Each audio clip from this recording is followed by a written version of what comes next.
Andor is a new Disney Plus show created by Tony Gilroy. It stars Diego Luna, Adria Arjona, and Stellan Skarsgård. And in this new Disney Plus show, we follow Andor on his adventures to becoming a member of the Rebel Alliance, which is also being formed at the same time. Now, if you watch my Obi-Wan Kenobi review, you will know that I did not like that show at all. And the only reason I watched it is because I like Obi-Wan Kenobi. He's one of my favourite Star Wars characters. And that really left a bad taste in my mouth, and I wasn't excited for this show. The trailers for me didn't look great because it didn't have Andor in it. So I was a bit worried, and I was just thinking, I'm going to skip this. But I saw some very positive reviews for it, for both fans and critics, so I thought, why not? I'll give it a shot. And after watching the first 3 episodes on the first day, I could not wait for the next episodes. This is what Star Wars needs to be. This has got me back into this universe. The show's writing is almost flawless.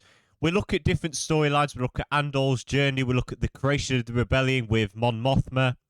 We also see the Empire trying to hunt down Andor after his attack on his home planet. There's so many different plot lines, and in the end they all connect to each other. And it is all very well written. And it was surprising to me that politics in Star Wars was actually incredibly interesting. You'll know that the prequels had a lot of politics and no one really liked it. But this, it's actually done so well. It's so interesting. And the best part is there's no George Lucas dialogue. The dialogue in this is absolutely crisp and unexpected. It feels like people are actually talking to each other. It is great. The stuff they did with Andor, though, was really well done. We have around 4 different plot lines, and they all come one after each other. And while they can be totally different, they are all tonally in sync. The first 3 episodes are just there to introduce Andor, set up his relationships, introduce some more important characters. The next 3 episodes are like a heist sort of movie, which is very well done, but I'll get into my flaw with that part in a bit. Then the next 4 is a prison escape, which was my favourite part of this show. I loved it every time it cut back to there. And then the last 2 is about the rise of the First Rebellion, even though we kind of do see that throughout the other episodes as well. And this is basically the show. It is setting up how the rebellion was formed in all these different planets and factions. It's just so satisfying to see entire parts of the galaxy just rise up from their miserable lives and just go up against this Nazi-like organisation. Is so satisfying, and it's so good that we have some characters that we truly care about. But I think the biggest praise I could give this show is that it does not rely on fan service. I can only think of a few characters that we already know. Saw Gerrera, Mon Mothma, that's just 2. There's a couple more, of course, Andor. But they are all written incredibly well to the point where I didn't want fan service.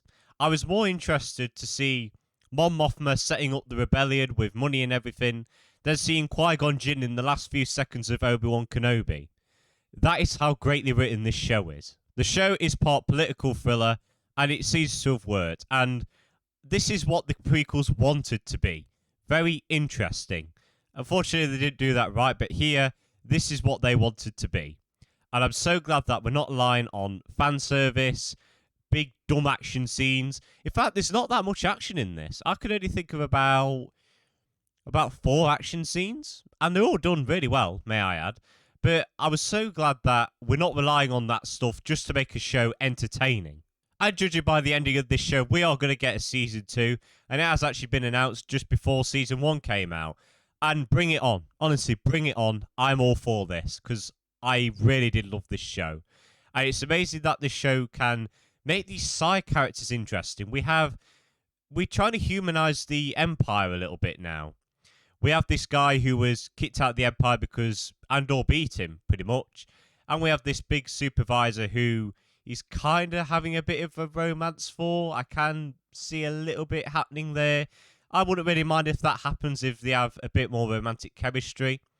But that was surprisingly interesting as well, about how a guy wants to try and fit in with this large organisation. This show is not perfect though, unfortunately. It does have some problems, no matter how much I can praise it. I do think that the middle parts of these separate storylines drag.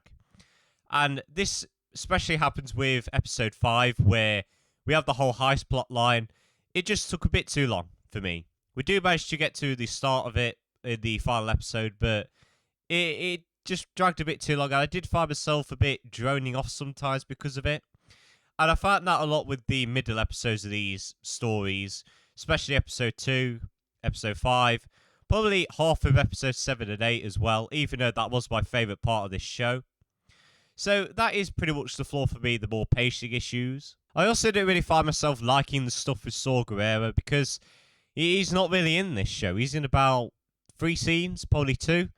And they were a bit of a drag because the dialogue is crisp and, yeah, it's pretty important to the story, but I don't know, I just think it was a bit of wasted potential with that character because I'm not really a big fan of him in Rogue One, so would have been nice to get some more character for him. But maybe they're saving that for season 2, I don't know, but that's mainly the only things that I did not like about Andor. But apart from those couple of things, Andor is what has got me back into Star Wars. I came into this show with very low expectations, and they were blown through the roof. This show got me back into this franchise. It doesn't rely on cheap fan service. It doesn't have many action scenes, even though the action scenes are very well done. It's more of a political thriller, and the story is so interesting in that side of things, and the Andor side of things as well. The dialogue is crisp and amazing. It's one of the best directed Star Wars projects ever. Apart from a couple of flaws with characters and pacing issues, this show is near enough perfect, and it is easily one of my favourite shows of 2022. So Andor Season 1 is going to get a very nice, juicy 8.5 out of 10. I love this show. If you haven't seen it or you're unsure about seeing it, please watch it. This is better than Obi-Wan Kenobi on so many levels. But guys, that is it for this review. I hope you all enjoyed.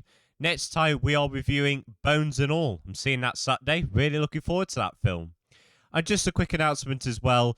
The MCU Phase 4 ranking is not happening. I don't know if you saw my Instagram story, but it's cancelled. I didn't like the recording I did. I did 2 recordings. They were both awful.